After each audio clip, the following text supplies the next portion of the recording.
We give praises to Allah about prayer. The Moorish American prayer is a dynamic prayer that the Prophet gave to us for the unfoldment of our true selves. Islam, part of the prayer describes the qualities of what we call the ethers. We have 5 principles: love, truth, peace, freedom, and justice.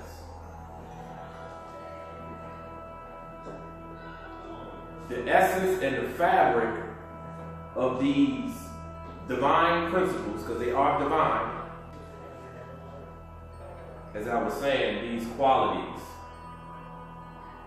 describes the essence and the nature of this eternal substance that we call ether. Love, truth, peace, freedom, and justice are divine principles because on these principles, all of the universe was created. We pray, or we put these principles in the prayer, which creates and signifies the 5-pointed star, which the 5 points is also a reference to the 5 elements. Islam? It is in this essence that we are born. It is in this essence that we live.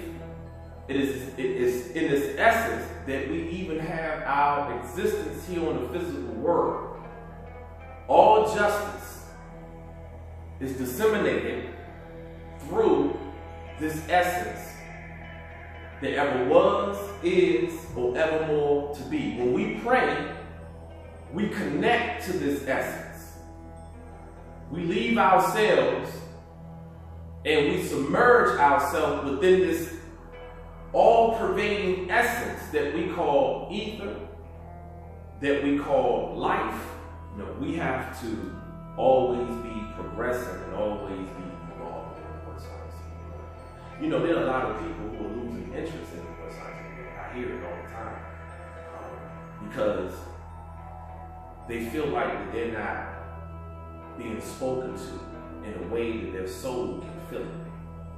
So they lose interest because of, we got the old Moors. When I mean old Moors, I don't mean old in age, I mean old in the way of thinking. And they want to keep us right where we at. So when they hear something different than what they always have heard, they say, oh, you teaching adapt lessons. It's not adapt lessons, it's maybe different than what you are used to teaching. But if we don't do that, we're going to lose people. That's what's going to happen. Keeps doing the same thing over and over and over again. People say, okay, that was good when I first came in, but what about now? That's right. Negro, black, colored, Ethiopian. Right? We got that. We got that we're Moorish American. We got that. And that's a beautiful thing. But what's next? Right? We got to give the people what's next. Yes. Because people are evolving out there with us or without us. And if you're not careful, they're going to surpass us. Because we think that we're giving out adapt lessons. The people are already up on this information. They got the internet, they got all these resources that we didn't have 20 years ago. Right? So, 20 years ago, 30 years ago, the only way they can get these type of lessons was to come into this institution or something like this. But now they don't have to. They can sit at home, like some going to do with this video, and listen to many different people expound upon our ancient teachings. But nobody can do it better than we can. So, these are not adapt lessons. These are lessons in the Moorish science. And I'm going to put a disclaimer out there, or a caveat. When one listens to any teacher in the Moorish science of America, any one of the numerous grand sheikhs we got around the country, and you look at their videos and their teachings, don't make a rash decision based upon what you hear initially. Y'all understand? Right? Just like in Sunday school, study, reflect, meditate on what they say. If you don't get what they're saying or whatever, put it in the back of your mind, and then for later on, then maybe it might blossom, or maybe it may not, or maybe you may just totally disagree with it. But don't be so rash to disagree with something that you hear for the first time. Yes. You know, and then just be open to the truth. And you're not going to grasp everything initially, because we are all at different levels based on our past actions and deeds. Islam, you're going to receive it at different times. You can say something, I can say something today. These two brothers may receive it, but the brother in the back may not receive it until next year. Yes. But it doesn't mean that the person who's communicating is wrong. It's just we can't reach everybody at the same time. But if we be faithful to the truth, we will get it. Islam. With that being said, I want to give, that is my praises to the great God. You know, just trying to be myself more and more, being myself. That's the best praise I can show the great God. Giving honor to Noble Jew Ali, the founder of Moorish science. When I give honor to Noble Jew Ali, I give honor to man. But I can't give honor to Noble Jew Ali without giving honor to you all. Yes. Islam? You know, we have a hard time giving honor to man when we give honor to Prophet Noble Jew Ali. We have a hard time giving honor to our leaders when we give honor to them. You cannot give honor to Noble Jew Ali and don't give honor to your leaders. That's ridiculous. He will want you to do that. Yes.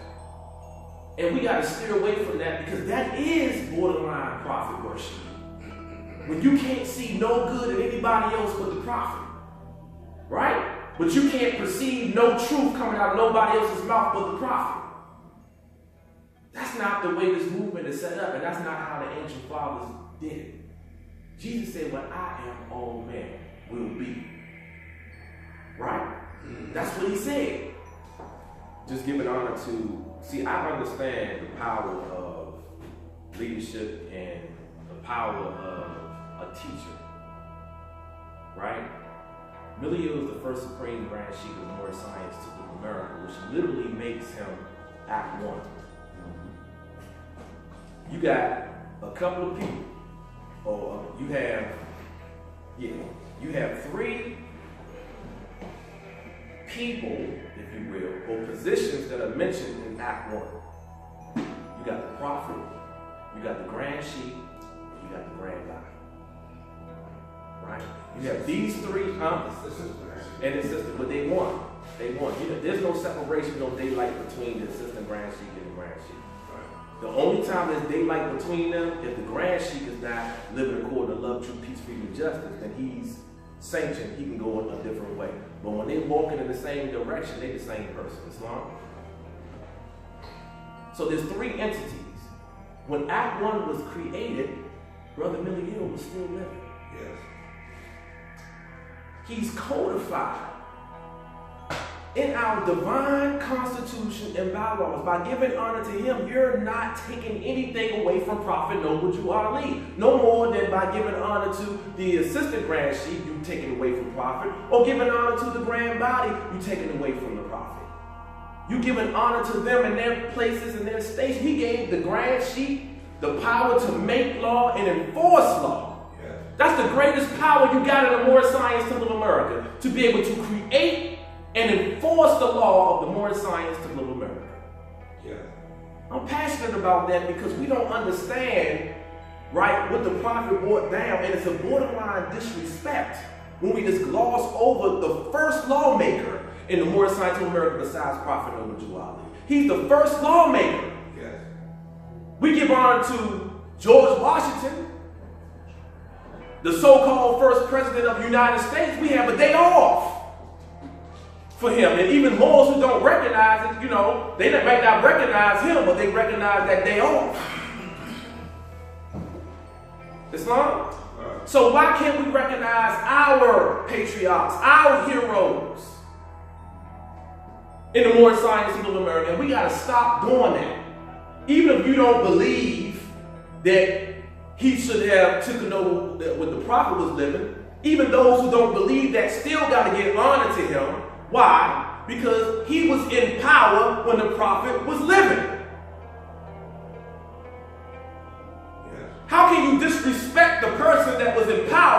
when the prophet was living.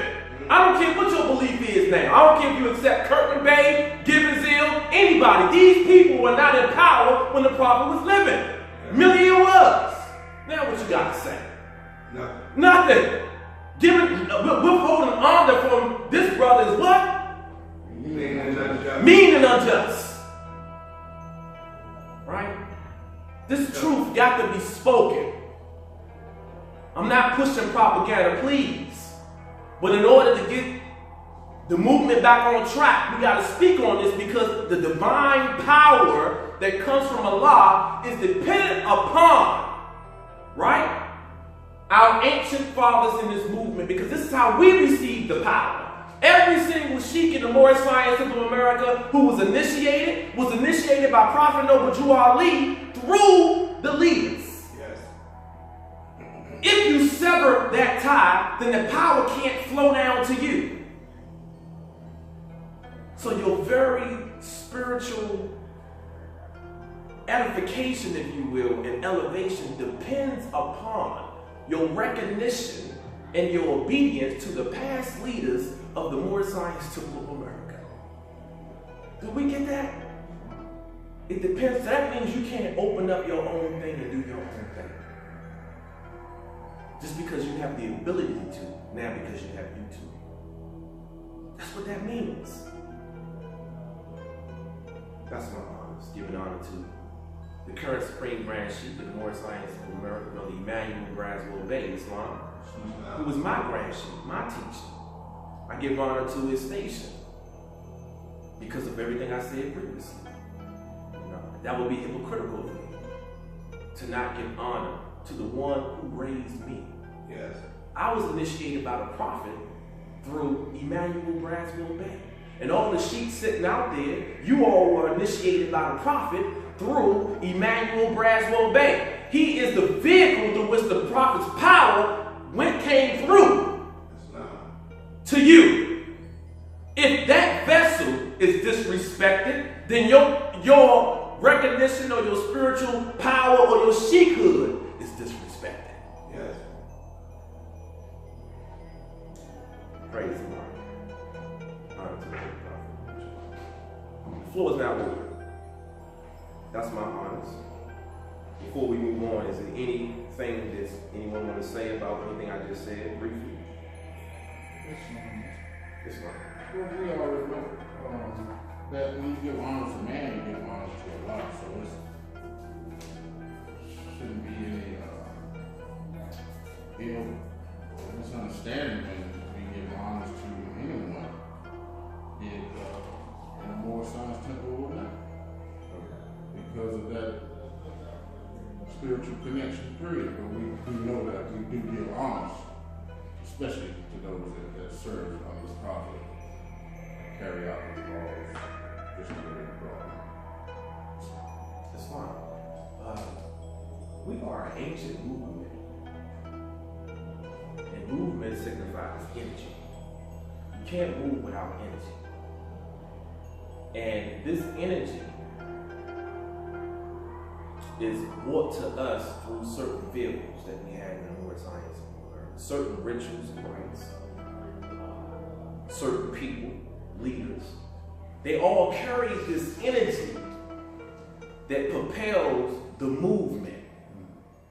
This movement has been in motion since the beginning of time. It takes the shape and the form of many different appearances, organizations, people, or what have you. Islam. So this energy, this movement always exists. You know, and when we are in trouble and we need help, this movement manifests in many different ways. And one of the ways that the movement manifested in is in the Moorish Science Temple of America, Islam, to uplift fallen humanity.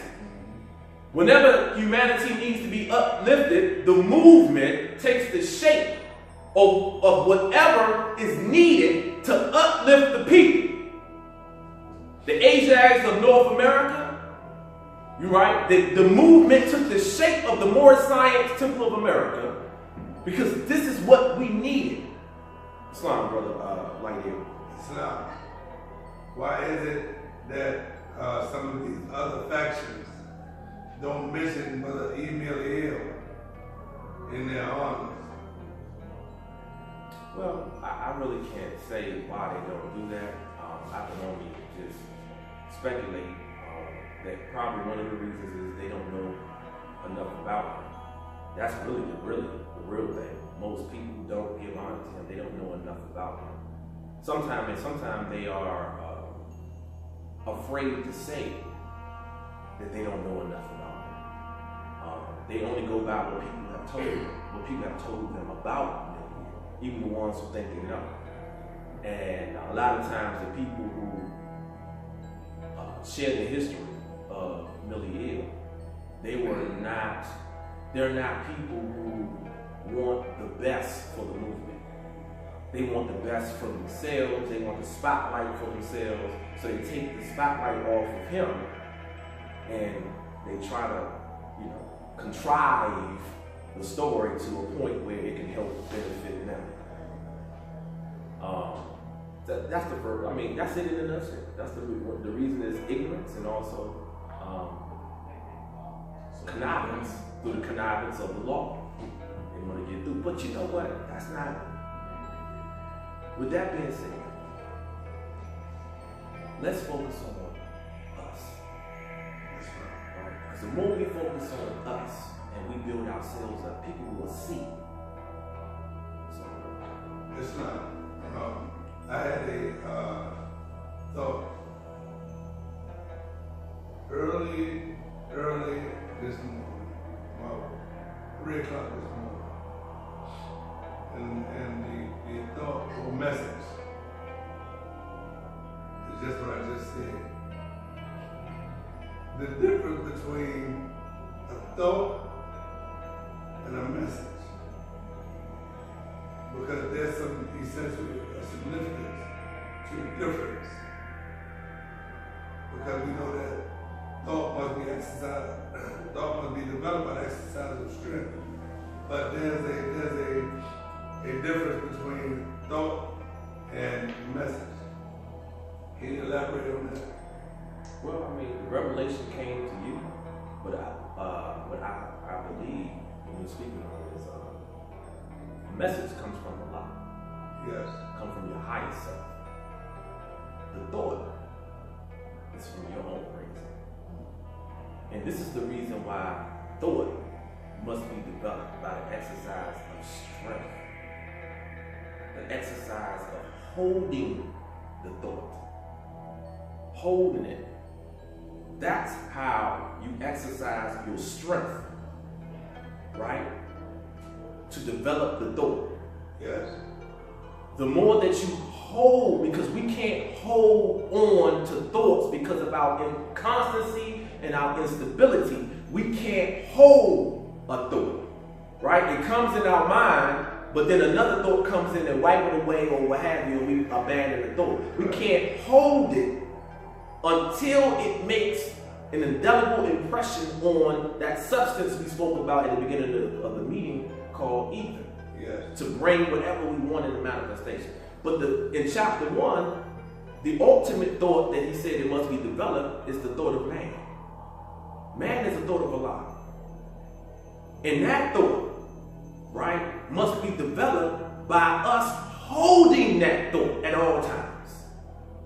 Never forsaking that thought. Never believing that we're something else but the thought of Allah.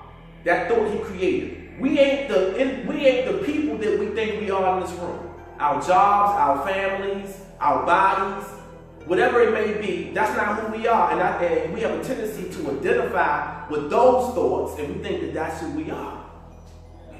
But we must hold the original thought that was created by Allah. Man, the thought of man, of the original man. And that thought, that seed, is developed and blossomed by, I guess, the intensity of how we focus and hold that thought in our mind. And that is the process, yes, of meditation. Yes. Meditation is everything. Meditation means to become, to be that thought. Unite with that thought. Everything in the teachings means nothing until we unite with these thoughts. Islam? Anything else? And messages, or the message has to be delivered by way of man or by the still small voice. It's the consciousness. Yes, must be delivered by the voice of man, whether it's your own voice that you hear in your mind, or the voice of a teacher. Yes. Even if you read a book, the book came from the voice of somebody first before it was written down. Yes. It just didn't appear in the ether. This book just didn't appear. Right. It came out of man. Yes. You know, and we have, I say that to say it might sound simple, but we have a tendency to forget that. And we give more honor to the wood and gold, yes, than we do to man himself. This book, and please hear me when I'm saying this, because I'm saying this in a generic way. This book cannot inform you the way that a good teacher can with the book. yes.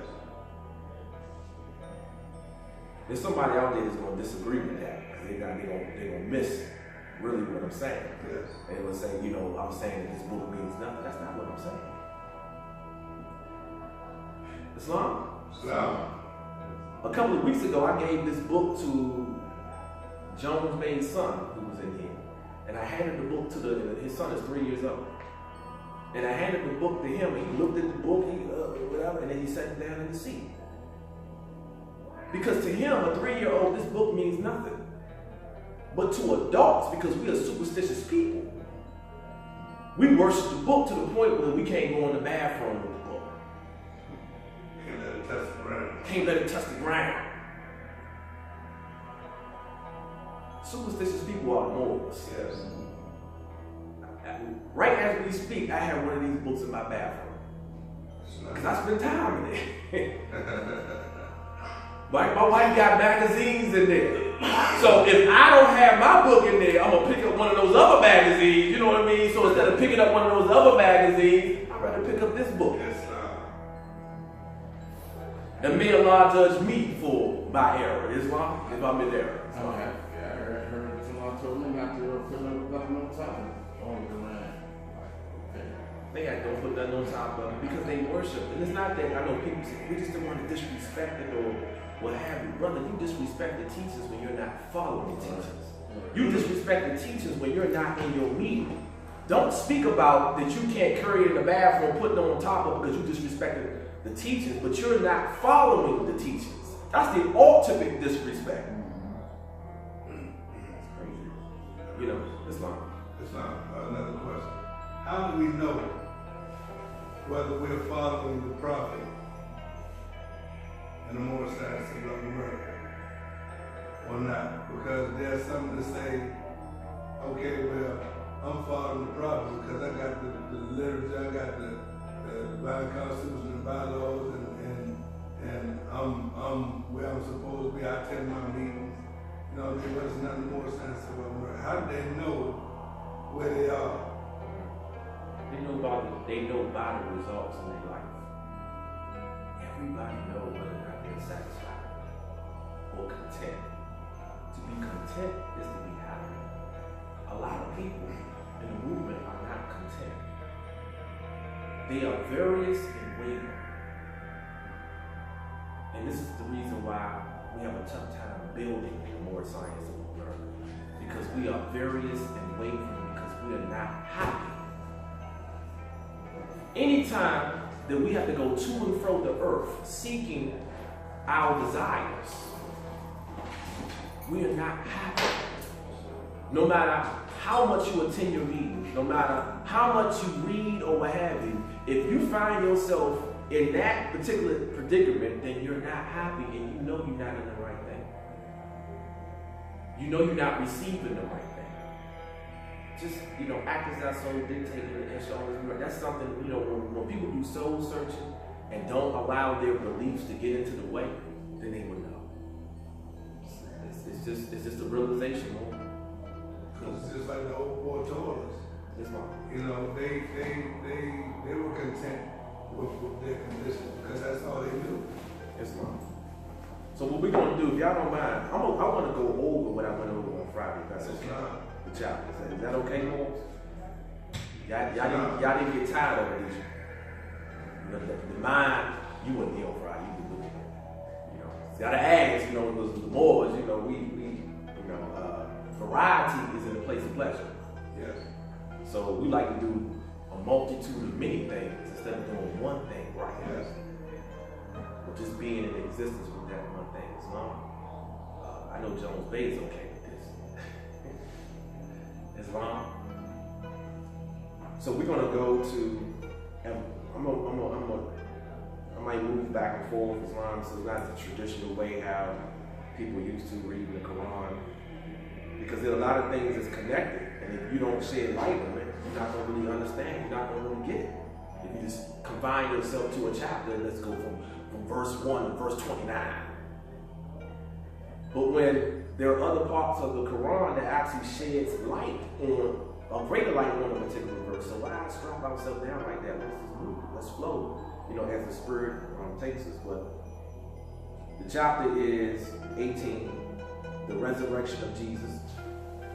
Found on page 30. What does this resurrection mean? Let's talk about the resurrection so we don't have an understanding of what does that mean to us,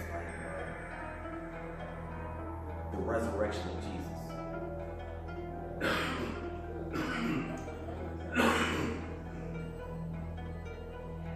Or what did the resurrection mean to you? Ascension. Anybody who understands my sister, she is. I'm gonna start drafting. Come on, Moors.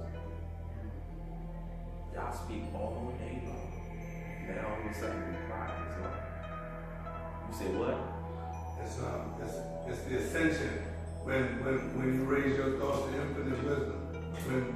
When you know that Allah and man are one. When you look at Jesus as in that particular chapter, reference to that chapter, you look at Jesus as the higher self, as your ascension, someone to aspire to, just like he said, he's the pattern in chapter 3. He's the pattern that the footprints clearly cut. So we all can see and know that he our master with that way.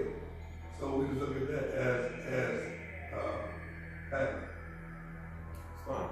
So what is the opposite of resurrection? Death. Everybody agree on that? It is like in one of the classes. Descent. Huh? Descent. Descent going down. Resurrection. So descent or death. Right? What type of death are we speaking about? So the Moors know out there. What are we talking about? Unconsciousness. Unconsciousness. We're talking about a mental death, dying of certain ideas, being resurrected from certain ideas also. It's fine. Would we say, and I know we all agree on this, would it be safe to say that the Negro is dead? Yes. Would it be safe to say that the Negro needs to resurrect or be resurrected? Why? Come on, Scotty. Because the need for them to be resurrected because they're still stuck in the old belief that we can die, man can die. Whereas what Jesus is going to be resurrected to show the way that man can die. Man is a spirit and part of Allah, so how can something that is a spirit and part of our past? So the resurrection had to come into place because there were those that were teaching others that once you got to die, so before you go see your God.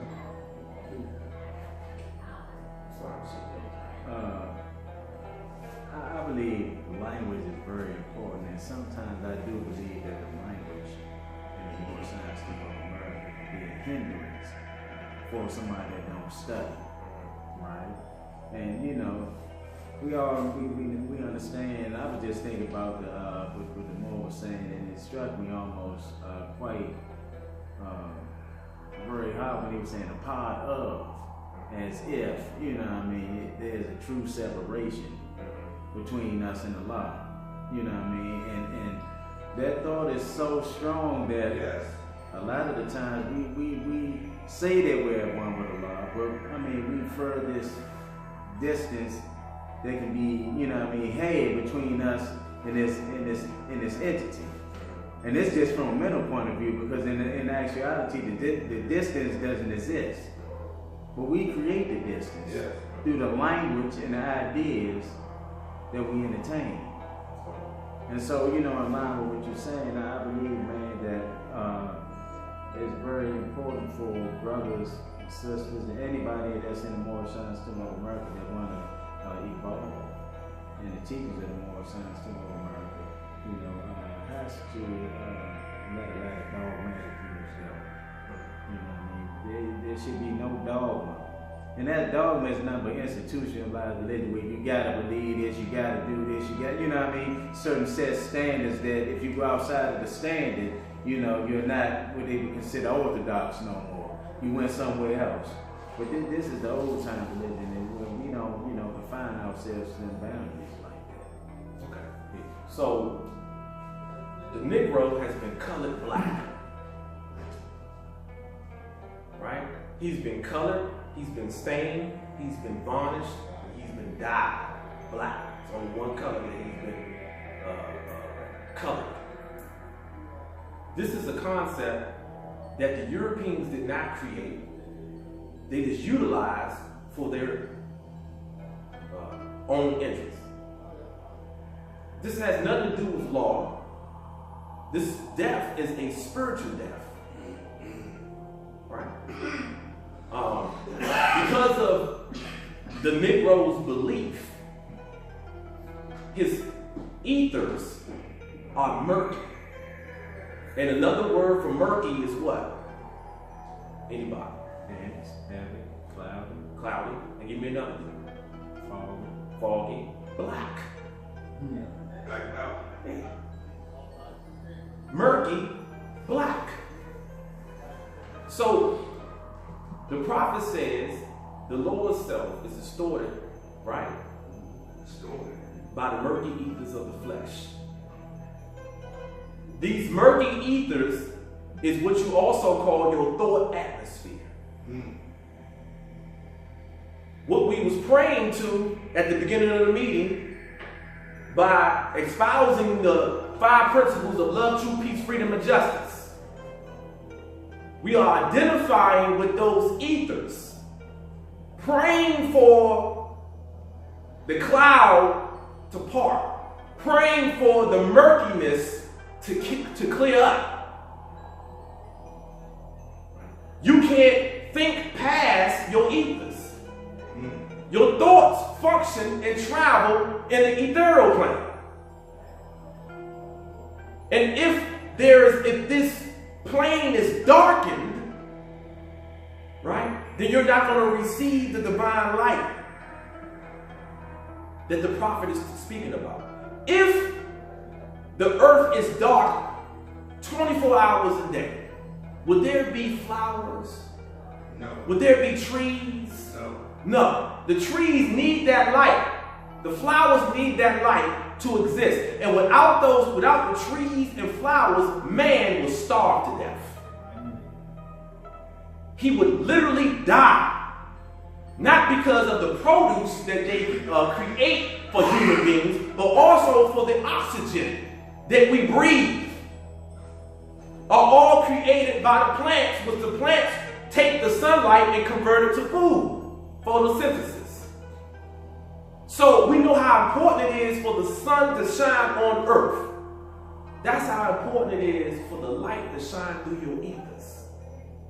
But when this atmosphere atmosphere or the light is blocked by the darkening ethers, the black ethers of your flesh, right? There's a spiritual death that takes place. Resurrection is the clearing up of these dark ethers, becoming or wiping the stain of blackness. And again, the condition of the Moors is not a political thing. It's not a social thing. It's a spiritual thing. And everything else falls in line with that.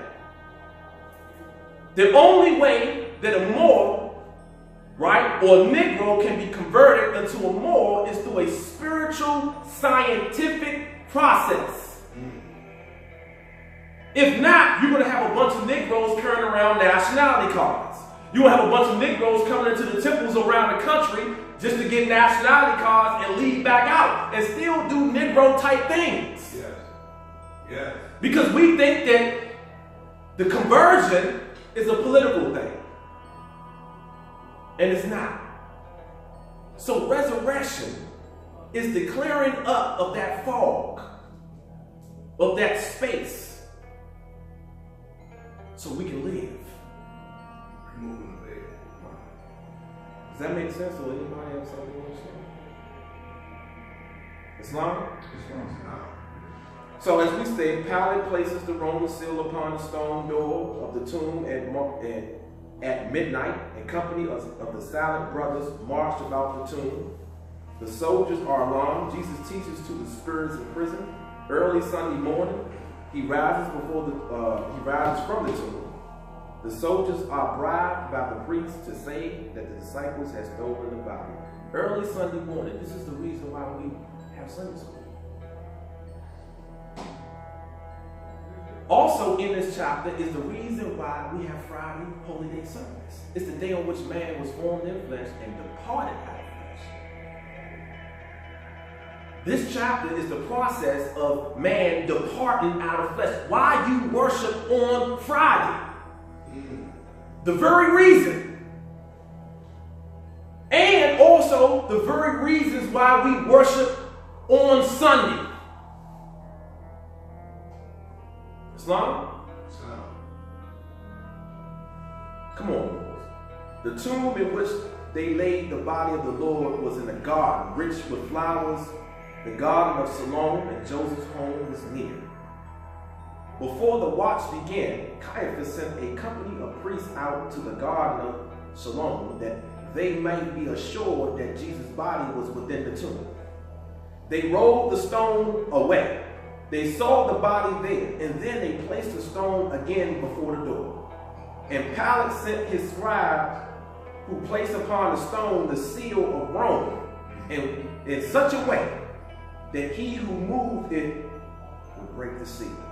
To break the Roman seal meant death to him who broke the Roman seal. The Romans, in the original questionnaire, are spoken about as really a state of mind. Yes.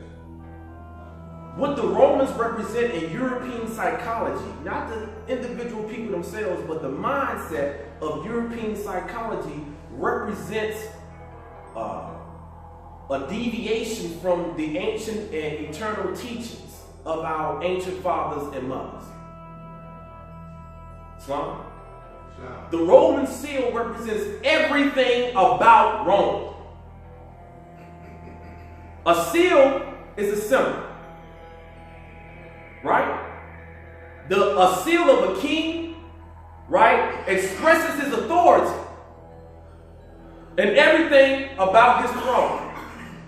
The Roman seal expresses everything about what we consider Roman culture or European culture or Western culture, right, that actually kills us. That we are under. And a Roman seal has been placed upon humanity to make sure that we don't deviate from that particular type of culture. There are things that are set in place. You have television shows, you have music, you have food, you have all different types of things that exemplify the Roman seal. Yes. And these things are placed to keep you in a culture. Do you know what culture means? Mm. Culture comes from the word cultivation. Yes. Right? To cultivate something is to attend to it. Right? To develop it. To your purpose.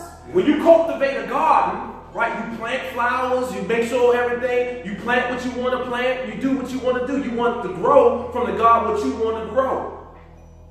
When you are in a culture, you are being cultivated for a particular purpose, for a particular use. This European culture cultivates our mind to do a particular certain thing, and we live and we die underneath of this cultivation. And the prophets of older times came to lift us from those cultivations. Islam? As we spoke earlier, any comments, please raise your hand. Let me know you out there. The size of the head. Islam. And that's why we have the entertainment industry. You know, to distract us. Is a form of distraction to keep us molded into the way that the system programs us to be cultivated in. Because the prophet came to break that Roman seal. And he did to a certain degree. And from the mindset of the slave mentality during that time, the Moors that were coming out of slavery were beginning to be awakened from that way of thinking, that they were slaves, that they were not Moorish American, that they did not have a decent nation, that they were only from slavery. Peace. Peace. So this tomb that we're laying into is the body. Yes. This is not your true body. This is not your true form. Right? The higher self is human spirit, clothed with soul, made in the form of Allah. Your true form is the form of Allah. The body of the head, 2 arms, and a leg, this is not your true form. Right. You can perceive your true form in deep levels of meditation, where you extract yourself from your body, from your tomb. You free yourself from your tomb. And then from there, you can actually perceive your true body, the true body of the Lord, which is the higher self, the white robe entity that's going to be spoken about is your higher self. Yes. The white robe form. This is why some Moors wear white robes in the Moorish Scientific of America. Well, some do it consciously, some do it unconsciously. Yes. Islam. But this is emblematic of you supposed to be the form of your higher self. Right? So we are all locked in these tombs. And these tombs, right, are sealed up by the Roman seals. You have Roman seals, not to get too deep. I don't want to say we're teaching the depth lessons. But you have Roman seals all throughout your body. That's right. And these seals are literally sealed up until you open them. These are the 7 eyes of Allah. Y'all with me? Y'all have 7 gates. 7 ways that you go out of your body. These are the 7 eyes of Allah, the eyes of soul. And with the eyes of soul, all the beings see the 7 planes. Right? There are 7 planes, so thus there are 7 eyes on the soul. But with the eyes, only with the eyes of soul can you see these planes. You can't see them with the physical eyes. Islam? So, but in this tomb, that's in this garden of peace. Inside the body, there is peace. Inside the body, there's the ability, right, to be at peace, or Islam. But this has to be brought out, cultivated. But in Roman culture, we don't perceive that garden of shalom. The Garden of Eden is inside the body. You think it's any coincidence that Jesus' body was laid in the garden? Rich with flowers, very similar, emblematic of the Garden of Eden. The same place where the Lord also dwelled. He dwelled in the Garden of Eden. Right? This is the same thing. It's inside the body. You have to go inside to this garden of peace to experience true Islam. Right? So basically, when you first enter meditation and you realize your divine form as your higher self, you will experience peace that surpasses understanding. You will be in this garden. It doesn't mean that the garden will not be disturbed, right? But it will be disturbed because thought must be developed by the exercise of strength. But you will dwell in this garden when you enter this state of everlasting peace that some people call death. Sleep is the same process as death. Yes. Meditation is the same process as death. Because you are disconnecting from your sense organs in sleep the same way you disconnect from your sense organs in meditation. Every time you meditate, you die to the world. Every single time. And the more you meditate, the less fearful you become of death itself. Because you have experienced death 1,000 times in your meditation, so there's nothing to it. You have experienced disconnecting from this tomb. Islam?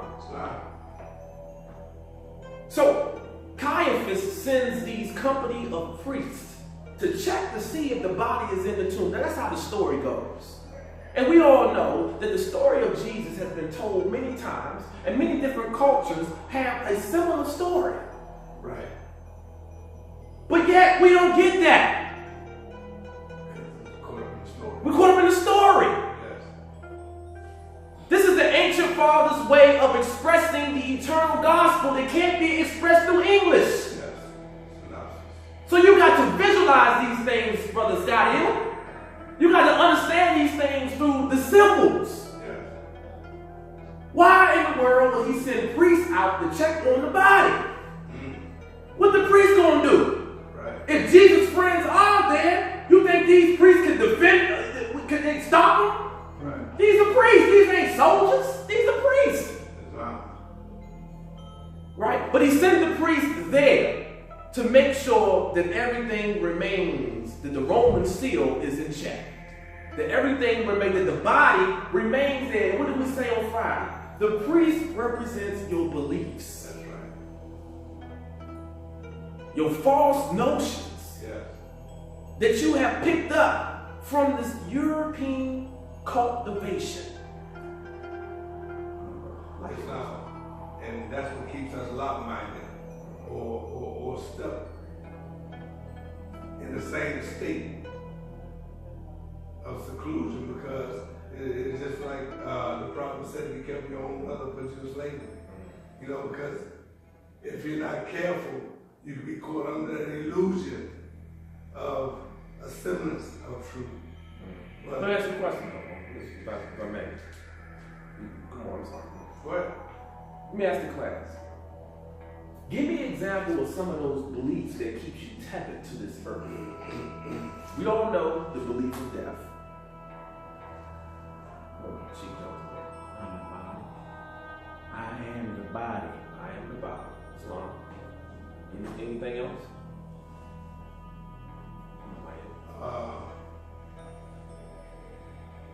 Keep doing good so I can go to heaven. Anybody anything else? There's a lot of thoughts that keep us trapped in this body. The thought of eating. I am hungry. Physical food do not nourish the soul. It only nourishes the body, the tomb. Yes. That's equivalent to putting more bricks and mortar around the tomb. Every time you eat, I'm not saying, I'm gonna explain this, but eating is building up and making sure the tomb stays strong. Making sure that you can't break it, you can't come out of it. That's what eating is. But the process of eating keeps you trapped in the soul. This is the reason why our ancient ancestors prescribed fasting in certain parts, right, of the year, because that helps to break the Roman seal. But they don't know that. No, but that's fine. But we tell them that, right? That helps to break the Roman seal. Eating, drinking.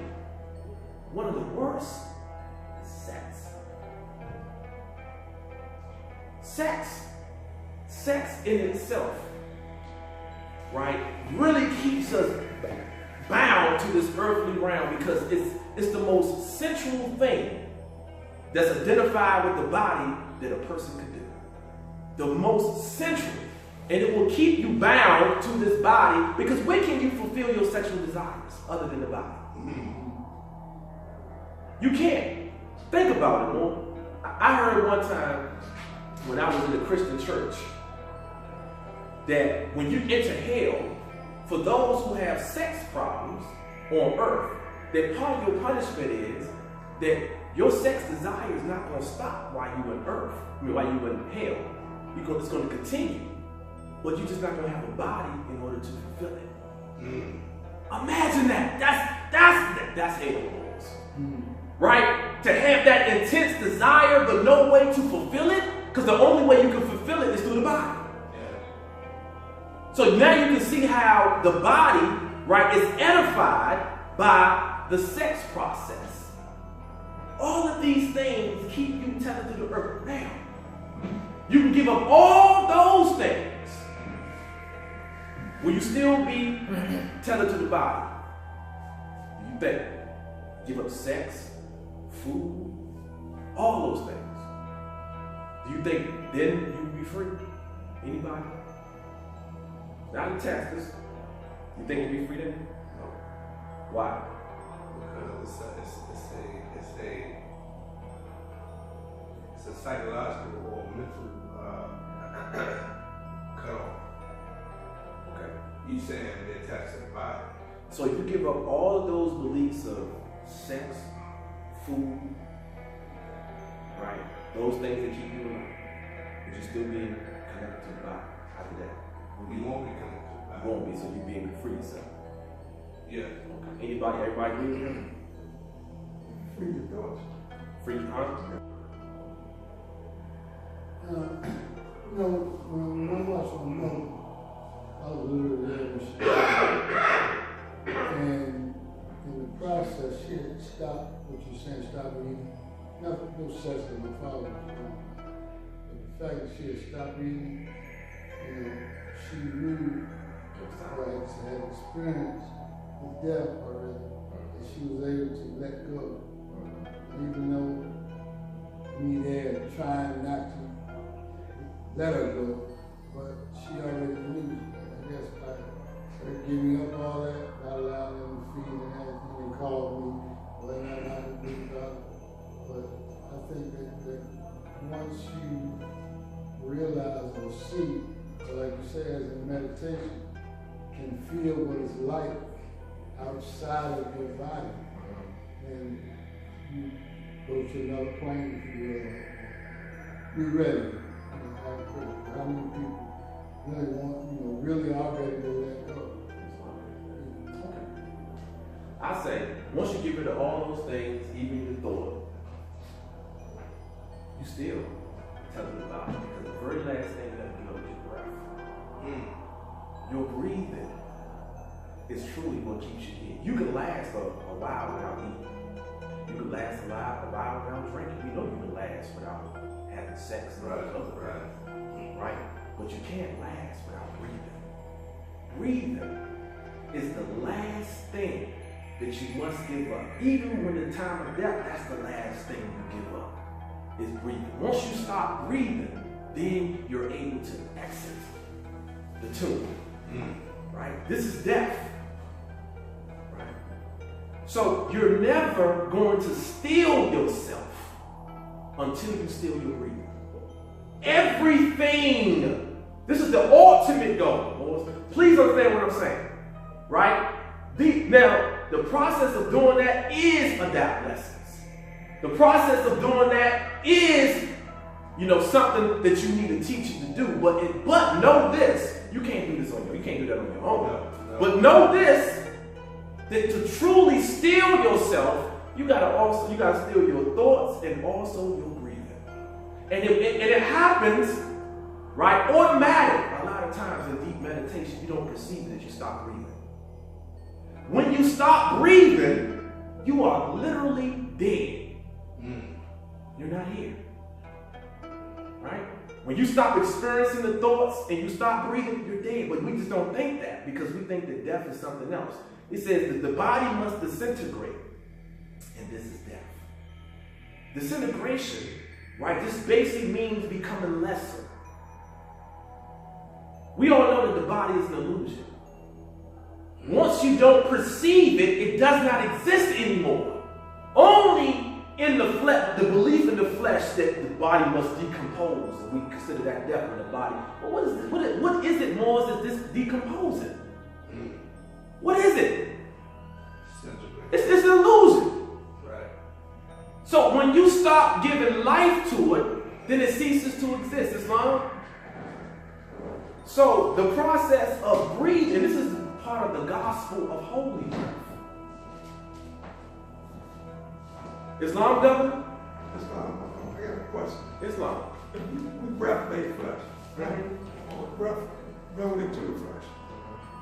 So actually breath would be a lot, because that's every little thing bound by cord, every other little thing. So I don't see separation of the breath, never separated. It just seems body. They transition to another plane, but the breath don't change. That remains perfect in the bosom of the foot. So that is understandable if people believe that the air that's coming in and out their body is the breath. Right. That's what we think. We think that that's the breath. That's not breath, that's air. Right? The breath is actually inside that air that you're breathing, right? The breath is what you call the life force, which is not. So even if I stop breathing or stop pushing air out my lungs, I'm still breathing, because I'm still here. Man is breath made flesh. If man is breath made flesh, and breath is the air that you're pushing out your lungs, hold on, then I will cease to exist. I'm still here, which means that it's something else beside the air that's going in and out my lungs that's responsible for my existence. Do for yourself. Everybody, right now, hold your breath. And I guarantee you will still be here. Right? And there's some people that grew up holding it, you will let it go. There's some people that can hold their breath longer than others. Swimmers, for example, can hold their breath longer than the average. So even the retention of the breath varies from person to person. There are yogis in the East that can hold their breath for a long time. I mean, hours. Go online, it's studies. They have done studies on these yogis who actually stop breathing for hours. They got machines hooked up to them because they can't understand how are you still existing and you haven't breathed for 3 hours. Because the true breath is not the air, it's not the oxygen that you're breathing that's keeping you alive, right? It's the life force that's keeping you alive. And when you accumulate an abundance of this force that we call the will of Allah in your system by correct inhalations and exhalations, you can survive a lot longer. without taking any more air. The deeper you inhale, the longer you can retain that breath. Do you know your brain development is connected to the holding of your breath? When you hold your breath, your brain forms connections and things like that quicker by the holding. Not only that, because the body believes in the breathing, that this is what, again, it's one of the false beliefs of the Jewish priests, right? They believe that breathing keeps them alive. So because we believe that breathing keeps us alive, when we stop breathing, there's a panic that takes place in the mind that you're going to die. And the mind doesn't want to die. It's afraid of death. So when you inhale, it's an impulse that your brain sends out to exhale. Exhale. That's only an impulse. You don't have to exhale, but it's sending a trigger because it's afraid of death. Right? And you can train yourself again to hold your breath for longer periods of time. So you can bypass that safety mechanism that the brain triggers. So y'all know, y'all hold y'all breath, right? And then there's a great pressure to let that breath go. That pressure is an illusion. That pressure is only the false belief of your mind that believes that you need to take oxygen in order to survive. But once you abandon that thought, you can hold your breath a lot longer. You can bypass that like when you put your finger in your throat, there's a reflex, right? When you hold your breath, that impulse to exhale is a reflex that comes out of false belief. So it's not until you give that up as well, one by one, give these things up. That's when you're going to live off the ethers of your native plane. This is when you're not going to have a need to breathe the oxygen, but you're going to be eternally breathing the perfumes and the odors. Right? When you hold your breath, do you know what's sustaining you? When you hold your breath and you're still alive, it's the perfumes and the odors that you are experiencing when you stop breathing. And then because of, I got to see you right here, let me say this one last part. Nothing gets a person's attention better than if you start choking. Right? If your mind is wandering right now, if I come over there and start choking you won't pay attention. You gonna be focused on me, like what you doing, you know what I mean? You ain't gonna think of nothing else but what? Air. There's nothing else you're gonna think about. You ain't gonna think about clothes, you ain't gonna think about a car, you ain't gonna think about sex, you're gonna be thinking about breathing, right? So this is the reason why when you hold your breath, your attention gets sharper. When your mind starts wandering, going here and there, and you hold your breath, it lock right back on there, right? Because it feels its own immortality. So now it wants to, what are you doing? What are you doing? What are you doing? You need to breathe. Then like subconsciously, like, now that I got your attention, this is what I want you to focus on. That's the process of meditation. It's breath control. Breath control is what? Self-control. And what's another way of saying it? Breath control is what? Say it now so people be Come on. Breath control is self-control. Breath mastery is self-mastery. Breath control is self-control. Breath control is mind control. Because your mind is controlled by your breath. When you're angry, you breathe a certain way. Yeah. So in the process of meditation, there are certain things, did you hear that? No. Oh, in the process of meditation, there are certain thoughts that's going to come up in your mind. It's going to either prevent you from meditating. It's going to prevent you from becoming one with the white robe form. Right? Because at one time, Jesus stood beside the white robe form. Yes. And then he became the white robe form. Yes. That's the uniting of the lower self into the higher self. right? But before you get to that point, there are certain things that's going to check in with you, which is your own beliefs. Oh, man can't do this. Man can't survive without breathing. Right? I can't hold this thought. I can't do what the Quran states. These are all of these negative beliefs that keeps the Roman seal in place. Yes. It's your own doubt is of your own what? Raising. Doubt is of your own raising. And these are the things, these are the priests in your own mind that keep you in check. And these false beliefs don't even come from you, they come from others. From books, from television shows, from friends, from family, from religions, whatever these, they come from, and we hold on to these thoughts. And we think that these thoughts are us. Even people hearing this, some people are not going to truly believe in this. Even what I'm saying. Because their own beliefs going to check them at the door because they want to keep them in the frame. I just had a thought. Also, when Jesus was 12 years old, just reflecting back to that time when he was, when they say he was in the temple now, the people with the daughters of the law. You know what I mean? I was looking at that, which you just spoke about, as in that light, as opposed to looking at the calmer way of looking at it. And there's more understanding. That's all. All right. Let's go there. Let's go to 6. The Jewish soldiers were sworn to faithfulness, and then the watch began. Stop right there. So we know the story of this. We know this is the story of him resurrecting.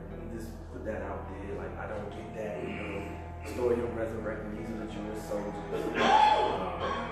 They was hired to watch the body to make sure that the disciples didn't run off with the body because they didn't want them to believe that Jesus would resurrect and Rome would be destroyed. And the Jewish hierarchy that was controlling them would be destroyed if the people knew that Jesus did this. They would believe in him and not believe in the priest. Got that clear? Right? We understand. So we can move on. The Jewish soldiers all were sworn to faithfulness. These soldiers are your senses. Yes. These are the sentinels that do what? Watch for you. Watch for thee. You know what the prophet said?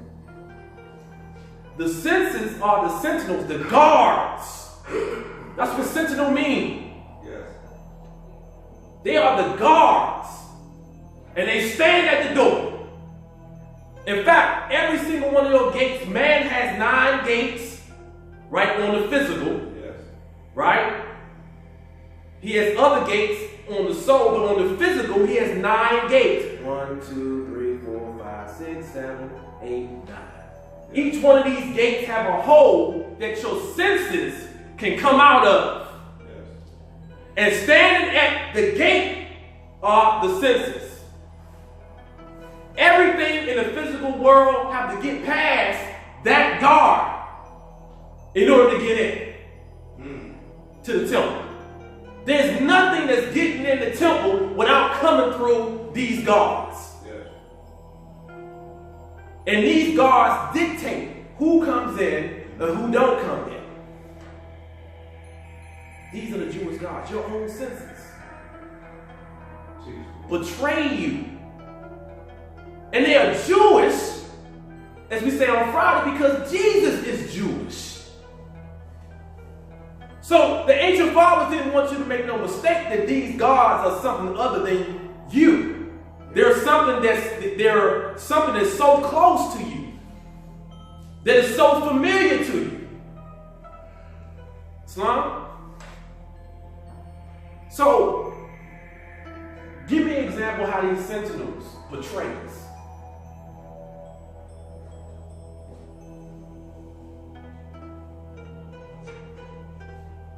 Anybody besides gonna be like that. I think about how often you can determine the truth from error. He said, say it again, Lord. It's stated that how often we cannot determine the truth from error. Our So- eyes are senses for us, Mhm. but how often people cannot determine the truth from error. Right. So the senses themselves, they can't determine from truth from error. So they accept anything in. And in fact, when they come in, we accept these things as beliefs, right? And these things that we watch on television, that we listen on the radio or what have you, these things keep us trapped in the body. Well, we can't resurrect, right? I talked to them more the other day on Facebook. Facebook is another thing that keeps us trapped. Facebook was created by the Romans to keep you trapped, right? You can go on Facebook to look at a very positive post. Man, that's wonderful. The next thing you know, you start doing this. Everybody know what this is. You start doing this, and then the next thing you know, you start a sister over there twerking. Right. Now, that wasn't your intent to see that, but it just came up. You know, now, oh man, because you're a Muslim, you try to hurry up, but now the eyes, the guards don't let that one in. You know what the guards said, the senator said, governor, when they saw that girl twerking, he said, oh yeah, you can come on in. Right? Oh yeah, you can come on in, have a seat, you know. And it went back to God or whatever, you know what I'm saying? Come on in. So just for that brief second, she came on in. But you think that you control it, because I can pass it or whatever. But at your least expected moment, right? This image is going to transform into lust in some form, fashion, or whatever. And just because it's not the image that you saw on Facebook, we don't make the connection. That thought of lust, with that seed, was laid by that Facebook posting. And that seed may not germinate for 2 weeks. But it's a seed. Right? That's an example of how your eyes can betray you. Even listening to certain things, right? And this actually is detrimental to your meditation. Because meditation is you gotta free yourself of these thoughts. But it's hard. How many times you sat down in meditation, you just had to get up because your mind just won't cooperate? It's just all over the place. All over the place. You thinking about what this person did, what this person said, how they made you mad, how they made you happy, how they gave you accolades, how they didn't give you accolades. All these thoughts are going on in your mind, and you can't still it. Right? Because this is what you absorb through the gates. The less you absorb, the better your meditations.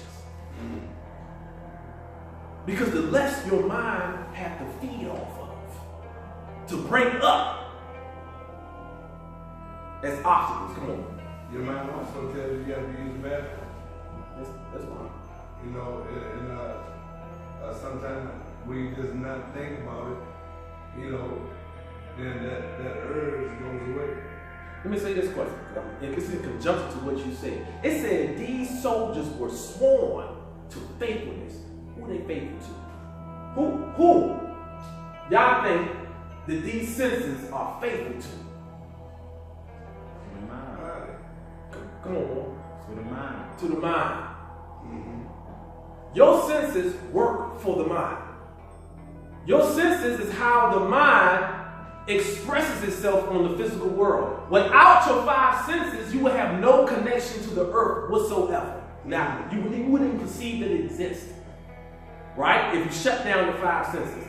So the mind created the senses, and because of that, the senses are sworn to faithfulness to its Lord and Master, which is the mind.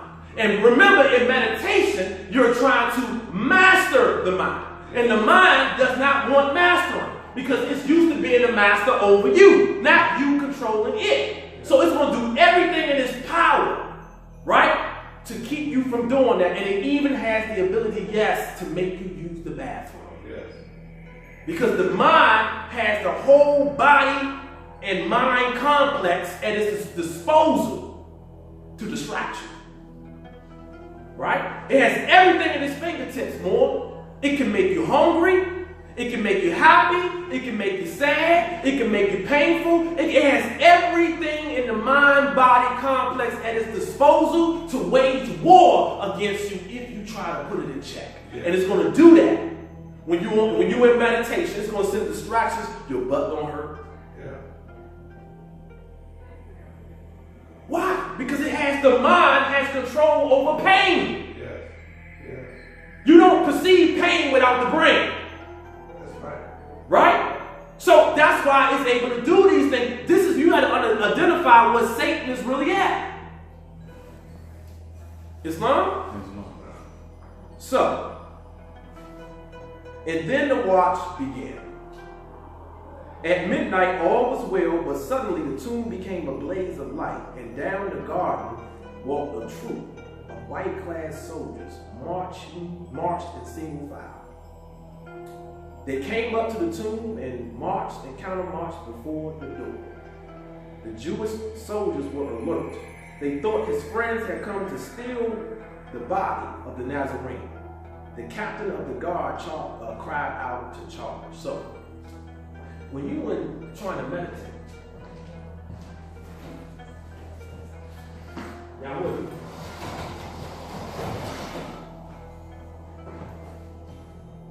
As soon as the brain knows what you're trying to do, right, it's going to start sending the guards out to charge.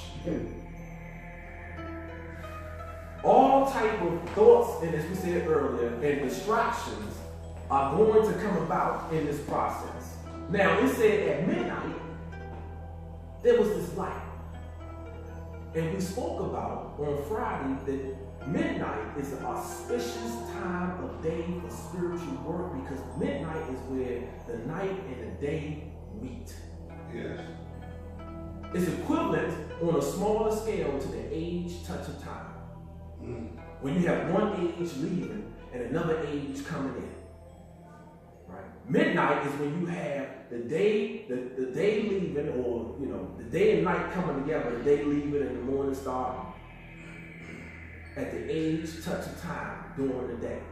So during this twilight type of period, it's a very auspicious time for the mind. Right? Because you had an equilibrium of day, of pretty much night and day on the spiritual level. Right? On the physical level is noon. The opposite of midnight is noon. At noon time, the mind is very active. Right? In midnight, the mind is at repose state. Islam, the intuitive side comes out, which is represented by the moon. So he's saying that during this time of day, the light comes out, but most people can't perceive this light inside, right? The prophet speaks about this light of truth, right? So this light, the presence of this light is greater during this time. You can see it, not to mention because there's no physical light. So like in the Bible, they tell you when you pray, shut yourself in the closet.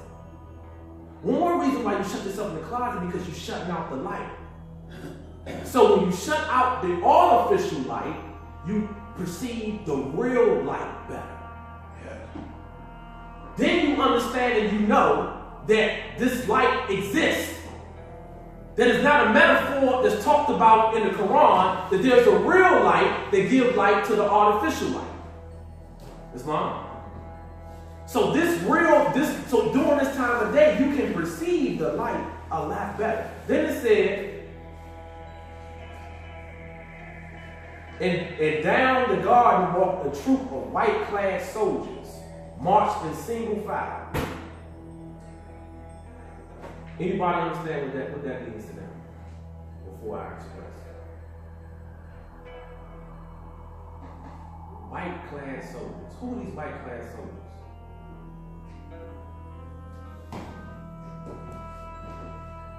I guess it's different now. I guess if we break it down like this, huh? You say what is what more? I said the defense was going to protect whatever was about to happen to start. The white clad soldiers is the spiritual energy. The key word is single file. Yes. They were a single file. So he walked in a single file or a line. Right. And Two or four. We get to that part. It's long. That it's a single line and they represent an energy, power, or force within the body. yes.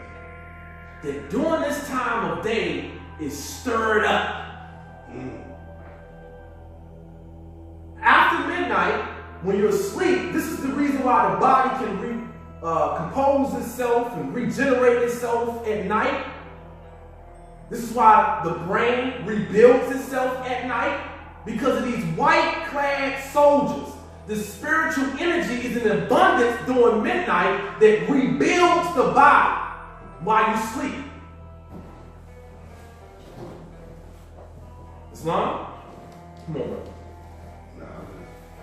Yeah. Oh, okay. When you at midnight, most people are resting, so their body is still, and the alignment of their body is straight. So we can look at that energy as focusing on the oneness. You know what I mean? That from this your spine. The spine that's aligned. So with those energy points are. So what the brother is speaking of, we all know, is the line uniting divinity and matter. Islam? What is the line uniting divinity and matter? Jones Bay? What is the line uniting divinity and matter? Something. You can use this. There's many different. It's the spine. I was gonna say the spine, but It's the spine. Islam. Up and down this spine, you have divinity, and you have what? Matter. And we go up and down this spine.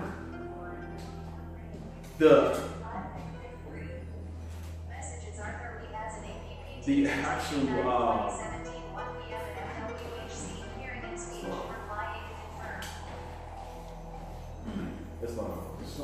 so we have the basis, the earth, the pillar that sustains this basis, right? The breath of heaven, right? So this basis, he says the body is as the globe of the earth.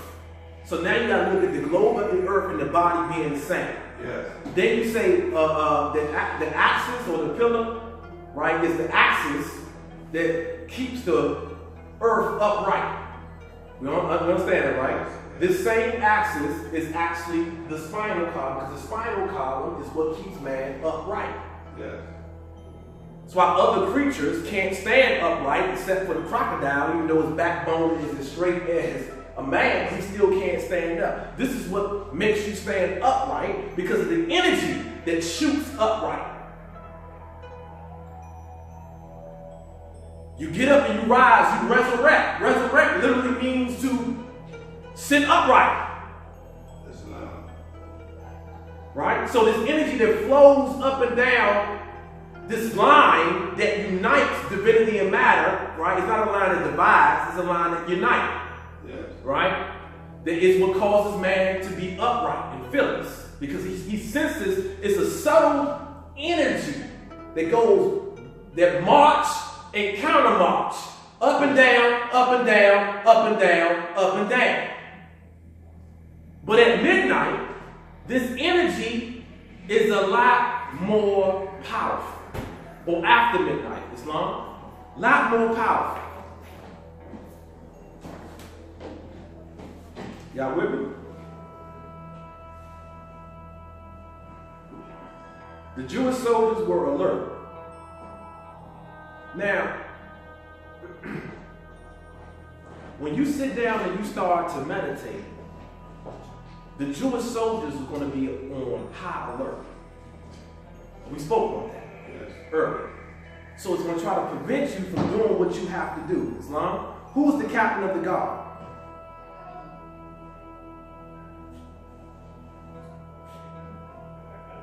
Y'all paying attention?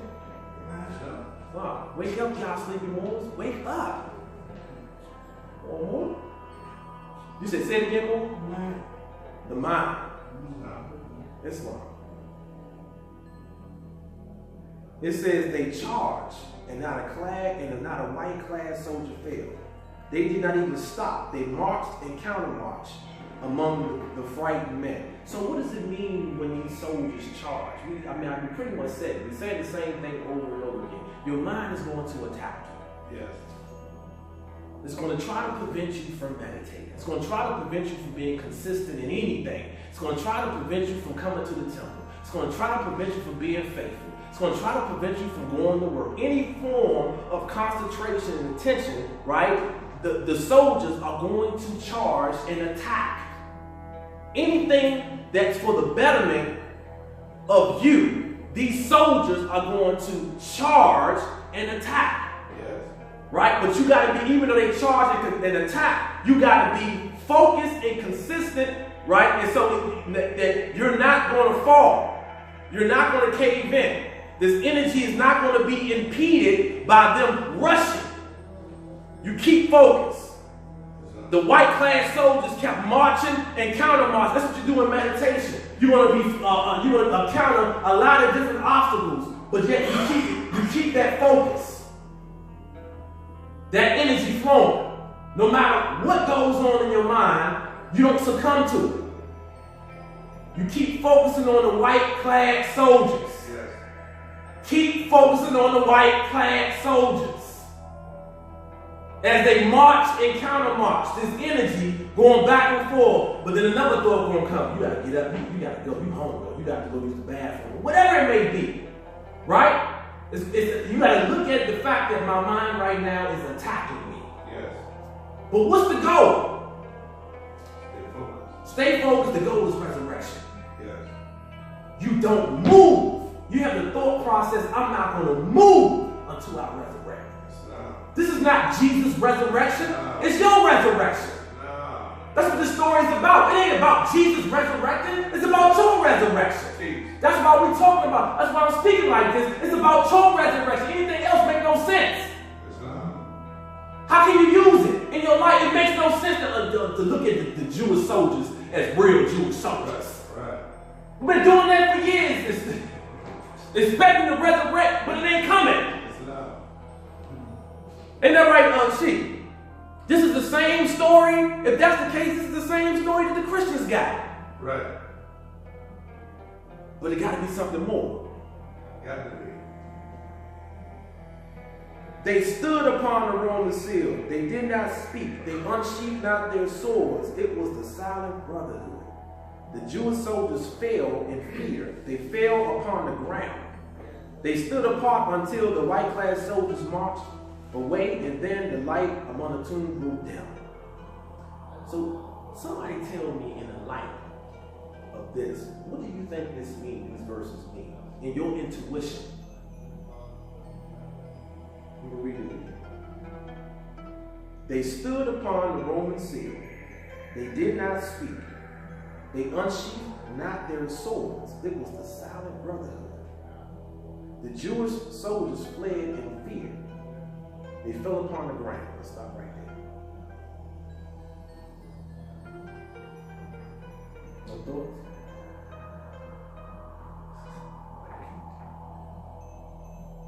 Come on. Islam.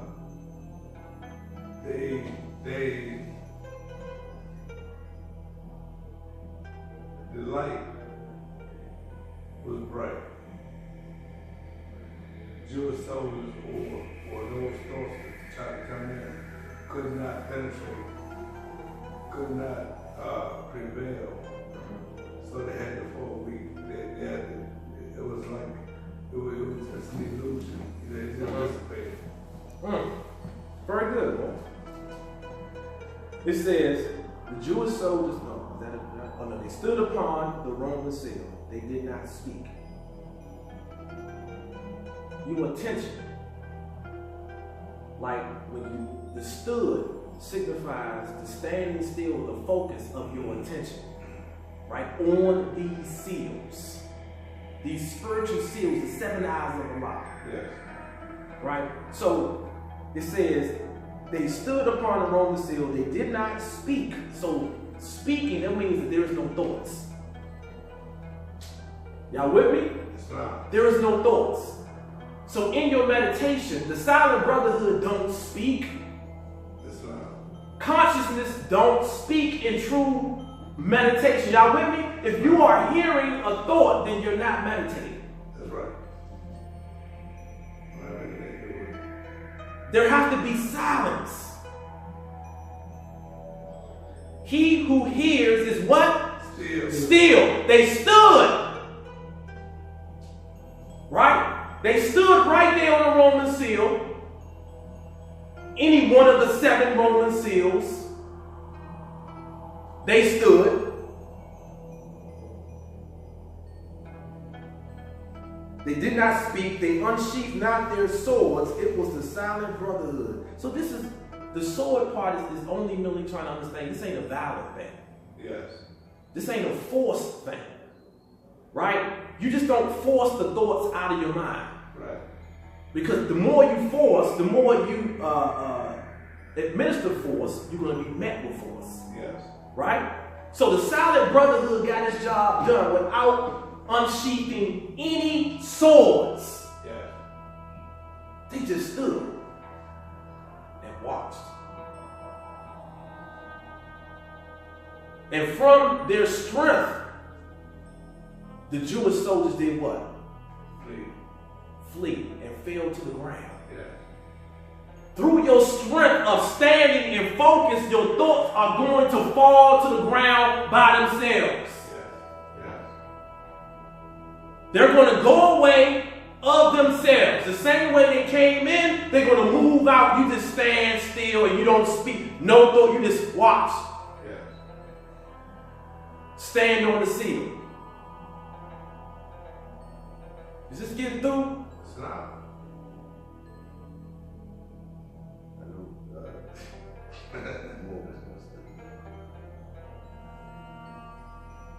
They stood apart until the white-clad soldiers marched away, and then the light about the tomb, grew dim. So now, this is about the light. There's a light you're going to see when you truly in meditation. Then it says here, it says they stood apart, which basically means that the thoughts dissipated.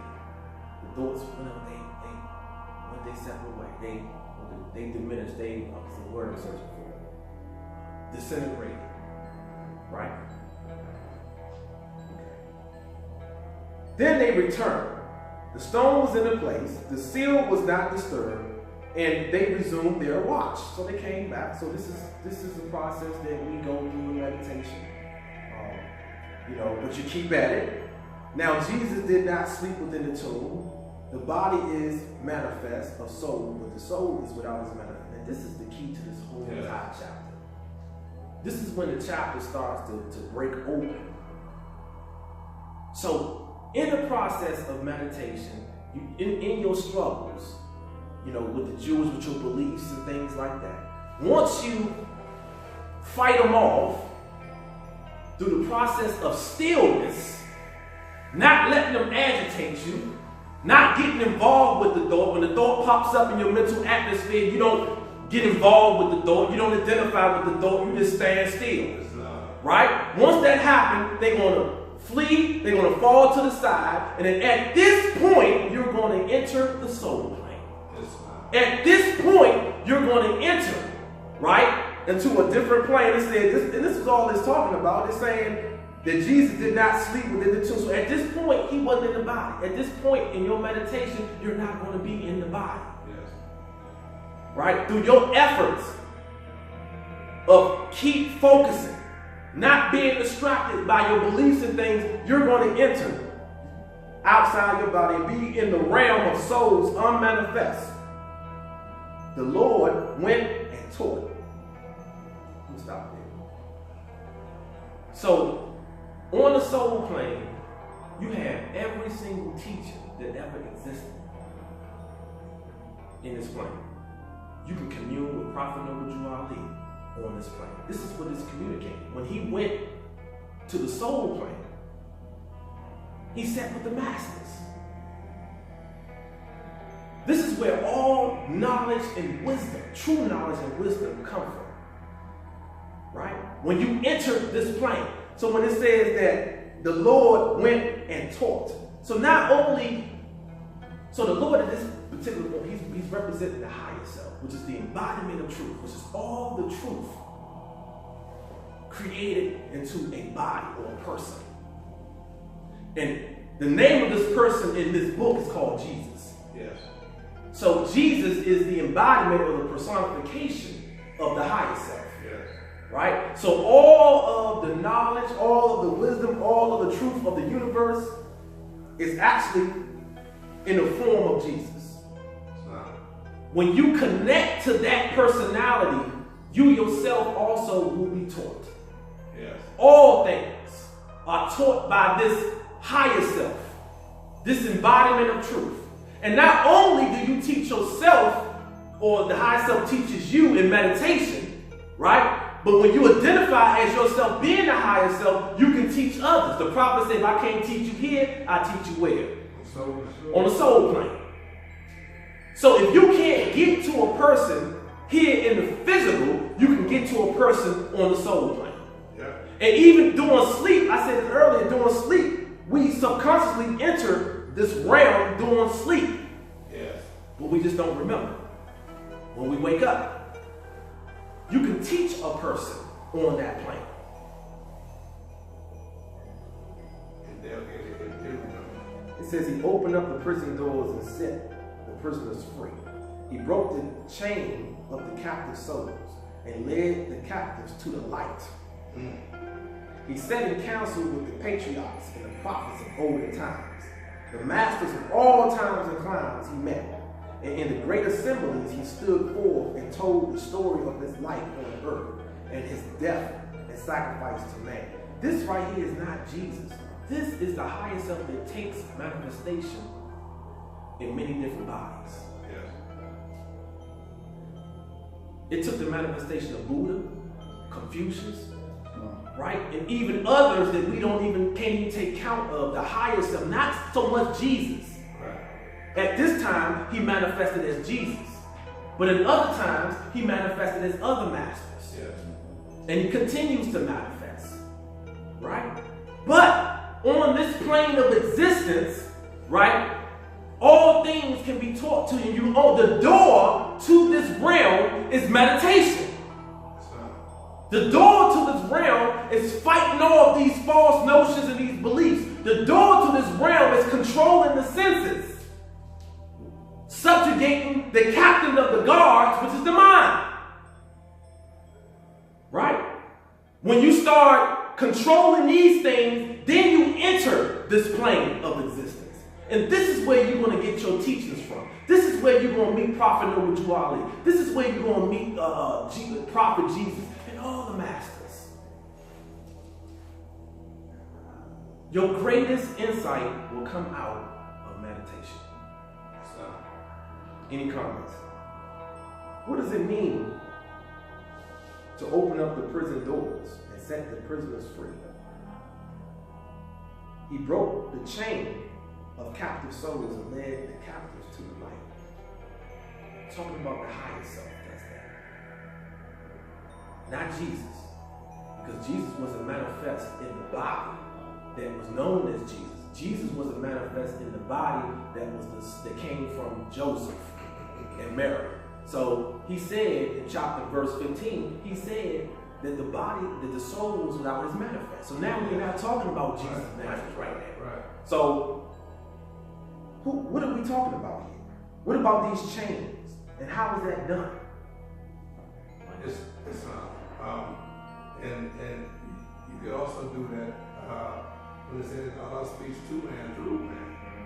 You know, because when certain events occur, and you have others around, and they see you don't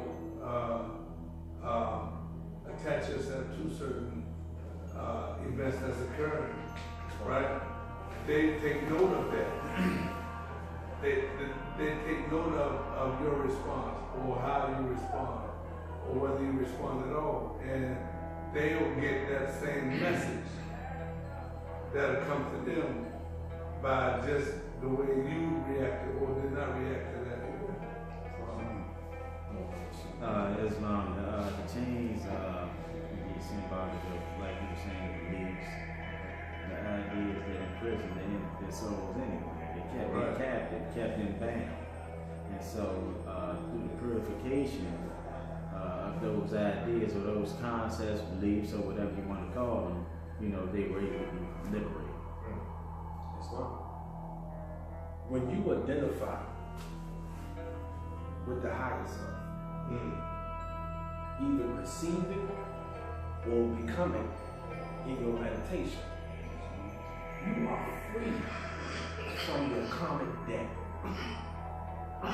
The more you meditate, and you meditate on the higher self, the white clad form, Yes.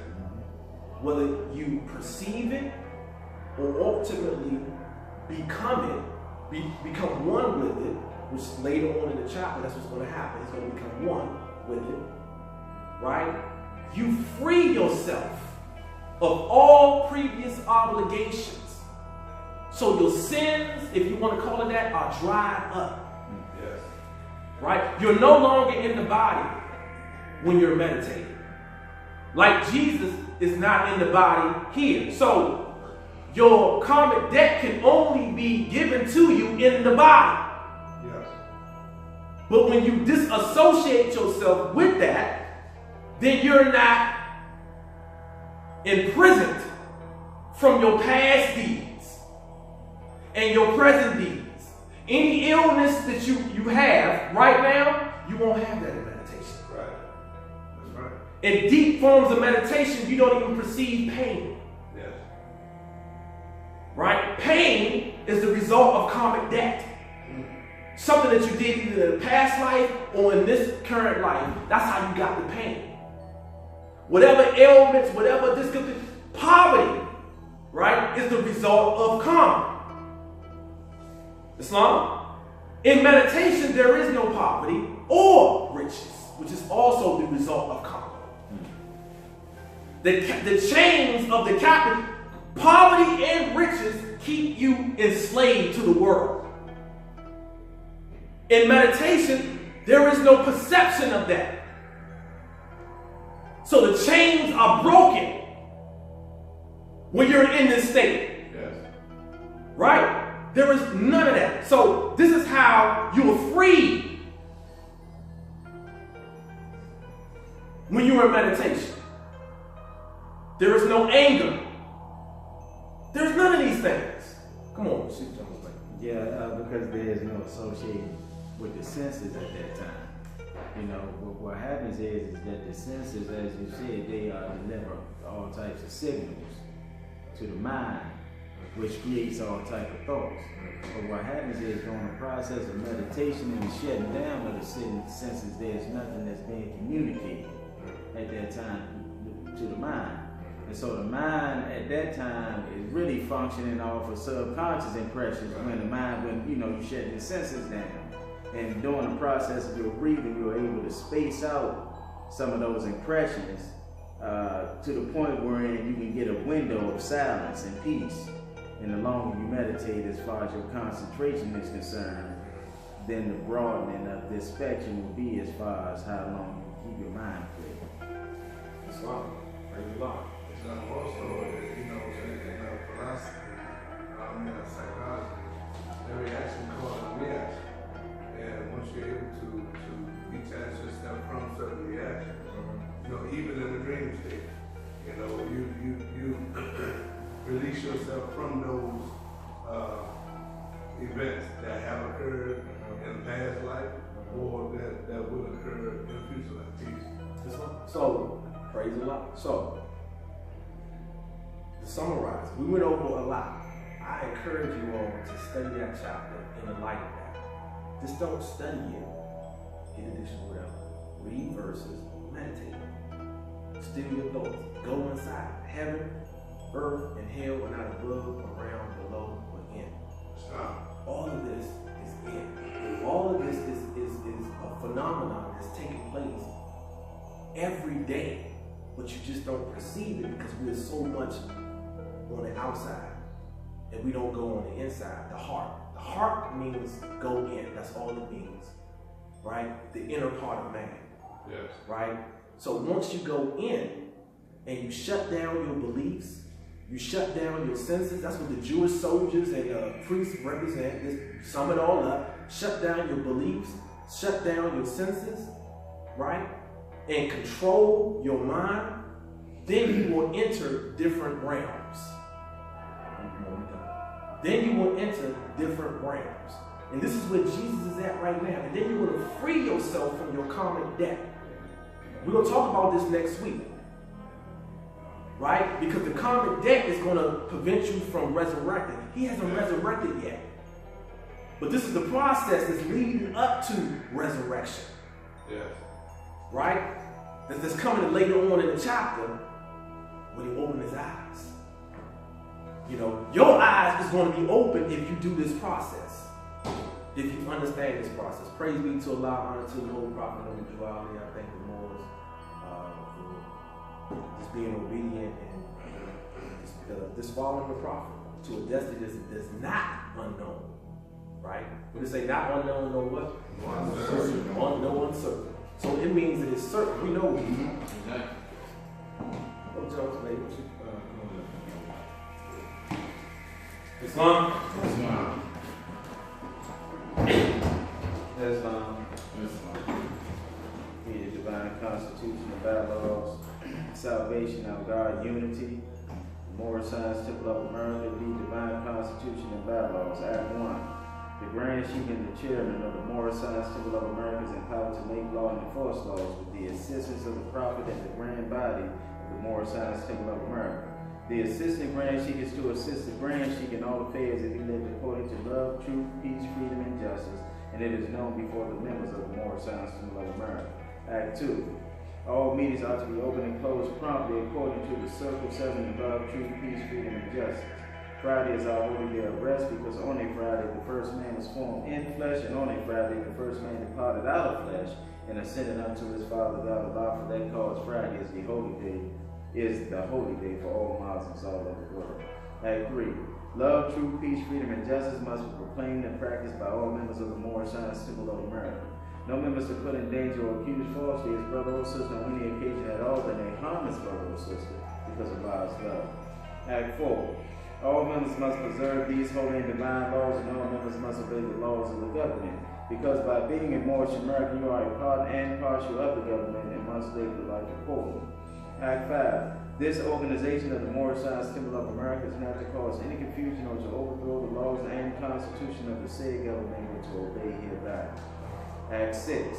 With us, all members must proclaim their nationality, and we are teaching our people their nationality and their divine creed, that they may know that they are a part and a partial of this said government, and know that they are not Negroes, colored folks, black people, or Ethiopians, because these names were given to slaves by slaveholders in 1779 and lasted until 1865 during the time of slavery. But this is a new era of time now, and all men now must proclaim their free national name to be recognized by the government in which they live and the nations of the earth.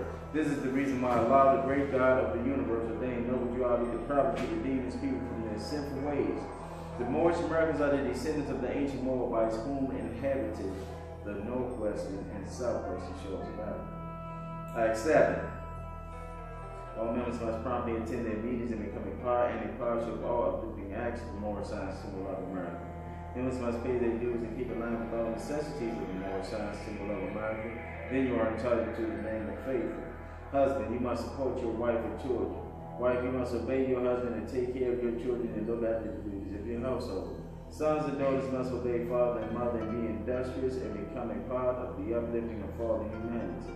All Moorish Americans must keep their hearts and minds pure with love and their bodies clean with water This divine covenant is from your holy prophet Noble Drew Ali through the guidance of his father, God Allah, Noble Drew Ali, founder, Moorish American prayer. Allah, the Father of the universe, the Father of love, truth, peace, freedom, and justice. Allah is my protector, my God, and my salvation by night and by day. Through his holy prophet Drew Ali. Amen.